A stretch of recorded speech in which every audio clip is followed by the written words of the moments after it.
let's go ahead and get to it right now. It is our key takeaways for the Broncos and Falcons. And I'm going to go ahead and start off here. There was a moment in the first half where the Broncos actually had been playing the Falcons pretty well. And it was 3rd and 11. And generally, that is a good spot for the defense. And they were had such a tough time getting home all day long. I mean, you saw just near misses from Bradley Chubb. And then this was a near miss. I put it out on my Twitter account, at Edwards Radio. A near miss from Malik Reed, who came around on the backside. And in real time, I thought he was going to get a hand on the ball. Right. Now, I want to play the highlight, and I want to talk about this just a little bit. But this ended up being a 51-yard touchdown to Olamide Zaccheaus. Broncos rush 4. Ryan a deep drop. Now climbs the pocket, loads it up. Home run ball, middle of the field. Receiver is open, and it's a catch. Touchdown, Atlanta. Olamide Zaccheaus, the second-year receiver out of Virginia, beat Devontae Harris on a perfectly thrown pass. A flag on the play. It would be a touchdown reception of 51 yards. We'll wait and see what the flag is about. But every indication is it's going to go against Denver.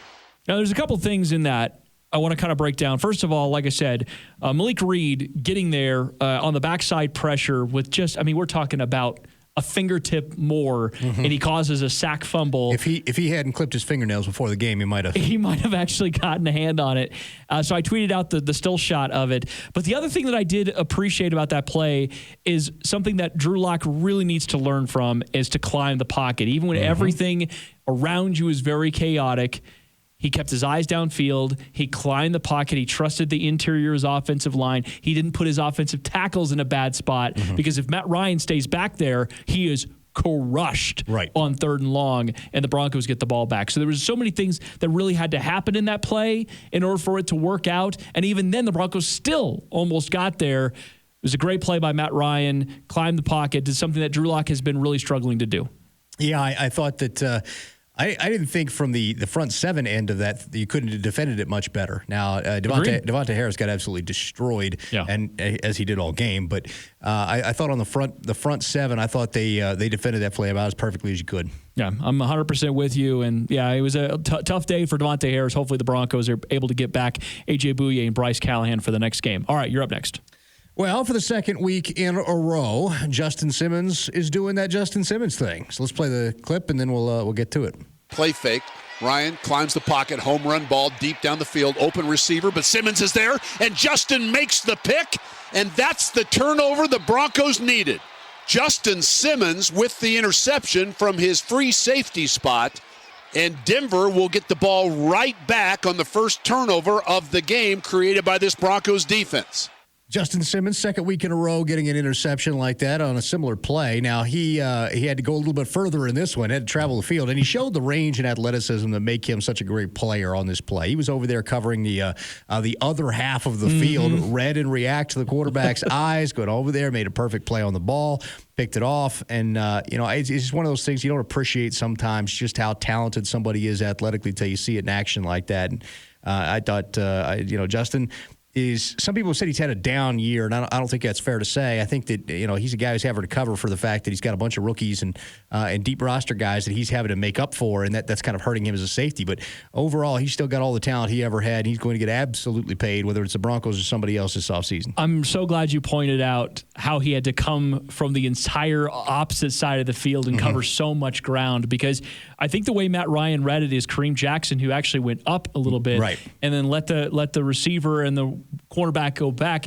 I think Matt Ryan said, I got one-on-one coverage in this thing. And he basically did. Except that he didn't. Except for Justin Simmons. He did until he didn't. Right. Because Justin Simmons made such a play on the ball. And Ryan read it right. Yeah, because Kareem had dropped in the robber zone there, and then, you did. That was your – and then Justin just comes from out of nowhere from the entire other side of the field. It was like – mine. It was fantastic. And you're right. I mean, he did have the touchdown that he gave up on that sort of pivot route. Yeah, and that was on him. And that was on him. Yeah. But he's had to do a lot of covering down on players that are first-year players, things like that put him out of position to be covering down on them, and it's cost him a little bit this season. Definitely, but still very elite. All right, let's go to another positive play here for the Broncos. And this one has been getting so much run on social media because Jerry Jeudy I mean, he's just special, and he had the breakout game that you and I predicted, more me, but both of us, since we share the show, predicted Jerry Jeudy would have a breakout game. I'm basically referencing something as soon as I texted you, like somebody said Jerry Jeudy is going to have a big game, and you're like, yeah, we did. Anyways, that's how this works, right? If it's said on the show while I'm here, I get to claim it, right? That's right. So Jerry Jeudy had a fantastic move. And clearly this is just great communication. So let's play the play, and then we'll have a discussion. This is that 20-yard touchdown. Falcons with a 5-man pressure. Lock sets, throws, pass caught. Jeudy at the 5, Jeudy at the goal line, and Denver with their first touchdown. 20-yard strike, Drew Lock to Jerry Jeudy, who caught it at the 5, and then with a quick move eluded a defender, A.J. Terrell, and the Broncos got what they needed, a touchdown. Finally. That's great from Dave. So, okay, so the thing about this thing that is so beautiful, besides the route running, is the putting his hand up in the air. Oh my goodness, it was phenomenal. That right there was just so sick. He threw the hand up like he was running the go, and the corner looked at it and bit, and then he geared down. And I talk about this ad nauseum.